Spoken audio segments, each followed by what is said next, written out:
नमस्कार, मी प्रीती। आवाज इंडिया मराठीमध्ये आपल्या सर्वांचं स्वागत आहे। तर नजर टाकूयाच्या टॉप 10 महत्त्वाच्या घडामोडींवर।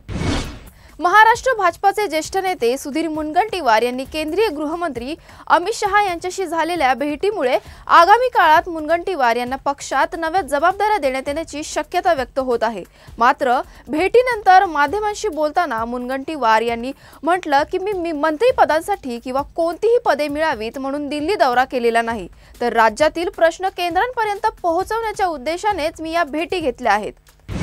राज्यातील शेतकऱ्यांना संपूर्ण कर्जमाफी द्या या मागणीसाठी ठाकरेंची शिवसेना आज रस्त्यावर उतरणार आहे। उद्धव ठाकरेंच्या उपस्थितीत आज छत्रपती संभाजीनगरमध्ये पूरग्रस्त शेतकऱ्यांच्या मागण्यांसाठी मोर्चा काढण्यात येणार असून ठाकरेंच्या शिवसेनेकडून या हंबरडा मोर्चाचं आयोजन करण्यात आलं आहे। उद्धव ठाकरे यांच्या या मोर्चावरून महायुतीच्या नेत्यांसह मुख्यमंत्री देवेंद्र फडणवीस आणि उपमुख्यमंत्री एकनाथ शिंदे यांनी जोरदार टीका केली आहे। उद्धव ठाकरे यांनी आधी आरशामध्ये पाहावं आणि त्यानंतर मोर्चे काढावेत असा टोला मुख्यमंत्री फडणवीसांनी लगावला आहे। बेस्ट कर्मचाऱ्यांच्या क्रेडिट सोसायटीच्या नवीन कार्यकारिणीचा मेळाव्यात उद्धव ठाकरे यांनी बेस्ट पदाधिकाऱ्यांशी संवाद साधताना म्हटलंय, काल परवा झालेल्या पराभवाची कारणं काहीही असतील, मात्र एका पराभवातून खचणारा मी नाहीये। ठाकरे ब्रँडची अजून सुरुवात झाली नाही, सुरुवात झाल्यावर बघा तुमचा कसा बँड वाजतो। ठाकरे ब्रँड म्हणजे आपल्या राज्यातील मराठी हिंदूंसाठी आम्ही आहोत, असं उद्धव ठाकरे यांनी म्हटलं आहे। नागपुरात झालेल्या ओबीसी महामोर्चात काँग्रेस नेते विजय वडेट्टीवार यांनी 2 सप्टेंबरचा सरकारी जीआर रद्द करण्याची जोरदार मागणी केली। तसेच जर हा जीआर रद्द झाला नाही तर आम्ही मुंबई, ठाणेसह पुणे जाम केल्याशिवाय राहणार नाही, असा इशाराही विजय वडेट्टीवार यांनी सरकारला दिला आहे। मुख्यमंत्री माझी लाडकी बहीण योजनेचा सप्टेंबरचा हप्ता थेट पात्र महिलांच्या खात्यात जमा होण्यास सुरुवात झाली आहे। राज्य सरकारकडून दिवाळी मिळालेली ही भेट आहे।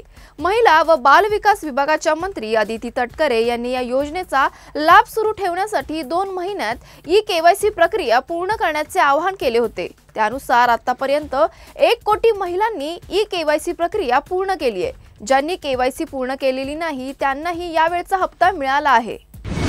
जागतिक पातळीवर चांदीची मागणी वाढत असताना मागणीच्या प्रमाणात पुरवठा होत नसल्याने चांदीच्या दरात गेल्या 2 दिवसात तब्बल 20,000ची वाढ झाली आहे। औद्योगिक कारणास्तव चांदीचा वाढलेला वापर आणि मागणीच्या तुलनेत कमी होणारा पुरवठा हे कारण लक्षात घेता चांदीचे भाव सोन्याच्या तुलनेत अजूनही वाढू शकत असल्याचा अंदाज आहे।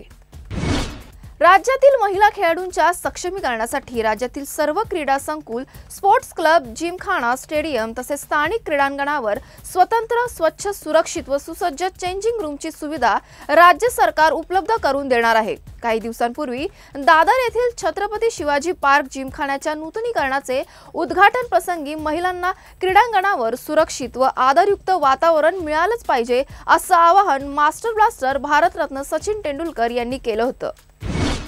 भारतीय देशांतर्गत क्रिकेटमधील सर्वात मोठी स्पर्धा असलेली रणजी ट्रॉफीची सुरुवात 15 ऑक्टोबर पासून होत आहे।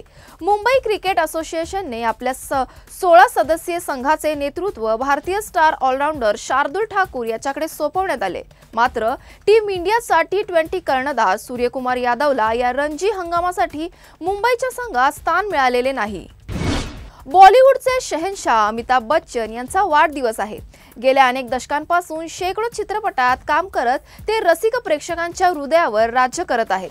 1969 साली 7 हिंदुस्तानी या चित्रपटातून पदार्पण करणारे बिग बी आज जरी प्रचंड यशस्वी असले तरी सुरुवातीच्या काळात त्यांनी बराच संघर्ष केला।